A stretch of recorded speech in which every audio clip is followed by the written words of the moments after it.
From KVUE News in Austin, you're watching Texas This Week with Ashley Goodo. Good morning. A man accused of repeatedly sexually assaulting a young girl was deported rather than indicted after the Travis County District Attorney's Office failed to bring the case to a grand jury within the state-mandated time frame. We get the latest on this case from Tony Plohetski. Plus, State Representative Gina Hinojosa weighs in on the legislative session. All that in just a minute, but first, let's get to the three things you need to know in Texas politics. The state of Texas is no longer building its border wall. The Texas Tribune reports the state quietly defunded the project after spending roughly $3 billion on 65 miles of wall, an eighth of what was planned. State leaders say the Trump administration is enforcing immigration law and could pick up where Texas left off. Texas Attorney General Ken Paxton's securities fraud case is over. Paxton completed his court-ordered community service and paid restitution to the victim. So after 10 years, the charges against him were dismissed this week. Texas Comptroller Glenn Hager hasn't even left office yet, and the race to replace him is getting interesting. State Senator Kelly Hancock, a Republican from North Texas, stepped down and was sworn in as the chief clerk of the comptroller's office, allowing him to assume the role of interim comptroller when Hager leaves to become chancellor of the Texas A&M system. Hancock then launched his campaign for the role with the backing of Governor Greg Abbott. Former State Senator Don Huffines and Christy Craddock, chair of the Texas Railroad Commission, also announced plans to run.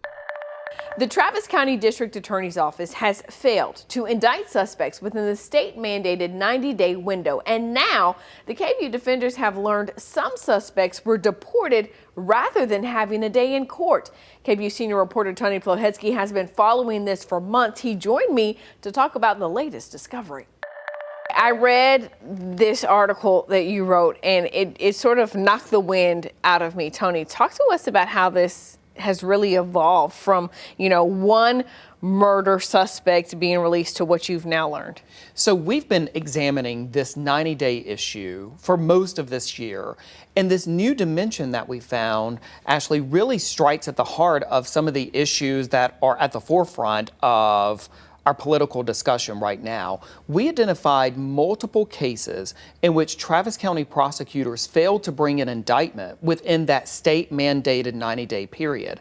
They were here illegally, presumed to be here illegally, and instead of being prosecuted locally on those charges, they were instead, because prosecutors failed to meet their deadline, they were instead transferred to federal custody, and we've been able to confirm that some of them have subsequently, in fact, been deported. There is one case in particular that you focus on, and this is a man who admitted to police that he had been sexually abusing a young girl.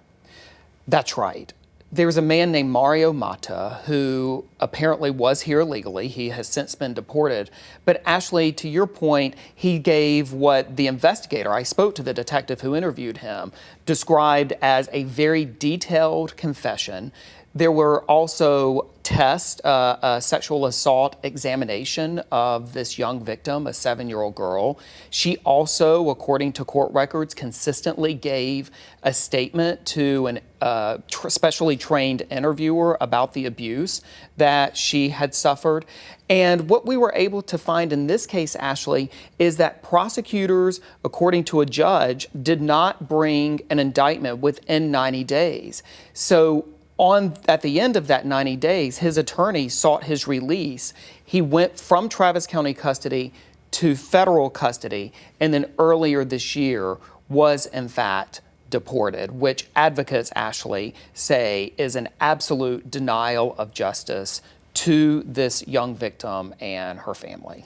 Is there also a concern that if he was already in the country illegally, that he might return after being deported? This is something that we see happen. People are deported and they return, presumably to do whatever, right? Right. So this defendant, by all accounts, was looking down the barrel of a 25-year prison sentence, day for day, not eligible for early release, or possibly being deported. What experts say is, yes, he could possibly come back to the United States, but Ashley, frankly, there are potential victims on the other side of the border too. And that's one thing that a child advocate I interviewed expressed. And so that's why in their minds, delivering justice and holding this alleged perpetrator accountable was so important. And yet he slipped past the entire system here in Travis County. The dust has settled a bit now, and the legislative session had some time to really reflect and think. What are your overall thoughts about how this session went? This session was generally a missed opportunity for working Texans and families. We live in a time when there's a lot of economic uncertainty that Texans are experiencing, and that tariffs just exacerbate those feelings of what is my future going to be? Will I be able to afford to live a middle-class lifestyle or afford to raise my family, et cetera? And we didn't do anything to address that, really. So what we saw is that our leadership mostly paid back their big donors, right? A lot of it was, for instance, we passed a tax break on stock exchanges, a forever tax break on stock exchanges, as an example. We allowed, now taxpayers will foot the bill for the NRA convention here in Texas. Those are just some little examples. I focus generally on education, and we know that our schools have been in a hole when it comes to education funding, and that many school districts across the state are looking at closures. Austin ISD has a deficit, a pretty substantial deficit, and it's because we haven't given money to our schools. Per student funding hasn't increased since 2019, and we know inflation has brought costs up for our families and our schools. So we did give some money to our schools. We're still about 10 billion shy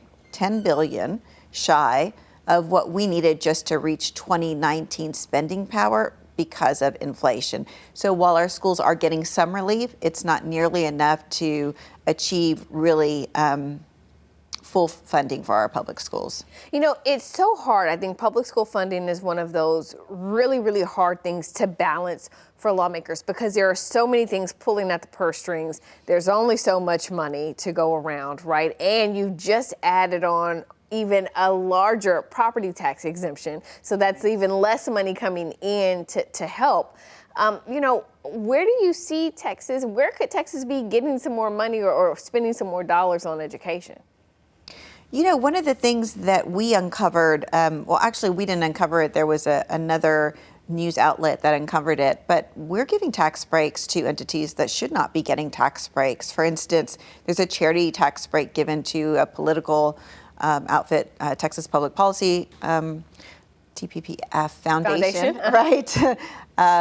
For scientific research. They're just a lobby outfit that is at the Capitol all the time, lobbying really a right-wing agenda. We need to look hard at what kind of tax breaks the comptroller is giving to these different entities. The legislature has approved tax breaks really for residences and for homeowners. Those, yes, we understand the benefit of those, but some of these, I'm not quite sure what the benefit is. So we need to look at some of those tax giveaways that we're currently funding. You know, I'm sure that you can easily think of $1 billion that you would have wished would have gone to public education. Yes. That $1 billion is going to fund the state's first education savings accounts program. What are you going to be watching as this is rolled out? I'm so glad that you raised the issue of taxpayer-funded vouchers. So yes, the legislature did pass this bill and the governor signed it. It is now law. The legislature appropriated $1 billion, and we tried to be careful to limit it to $1 billion, which is a lot of money. Mm-hmm. Already it's exceeded that amount. There was a supplemental budget bill that was passed that our leadership was able to put in another $8 million. And we need to watch this to make sure it doesn't grow. There are lots of ways that it could grow. For instance, the bill allows for private donations to the comptroller to grow the program. Now, whenever we have a student that leaves public schools, that's money that leaves public schools. Even if the program is funded by private dollars, it's still money that leaves our public schools. So we need to be very watchful. The fight for our public schools is not over, and this voucher program has potential to do even more harm than was anticipated. Something you'll be watching for sure, and you could be watching it a little bit from the Capitol because there's a lot of rumors about a special session. Talk to us about that. Right. Well, the word on the street is that President Trump is asking Governor Abbott to call a special session so that they can redraw the lines for congressional districts out of fear that he's going to lose Republican control of the U.S. Congress. I am a hard no on that effort. I think it is really a disservice and really a violation of the public trust to rig the election by picking the voters right before every election. That at that point, we're throwing democracy out the door, and this is a very dangerous precedent that we would be setting, certainly one that I will not support. Yeah, you know, we have been hearing, though, that not all of the members of the GOP are on board with this because they fear that they could lose their seats, that this is sort of a risky game to play. Right. I have heard the same, and the consistent line that I hear is most all Republican electeds think this is a bad idea, but no one's willing to stand up to President Trump to let him know that. This is really the story that we hear repeatedly. That's Texas This Week.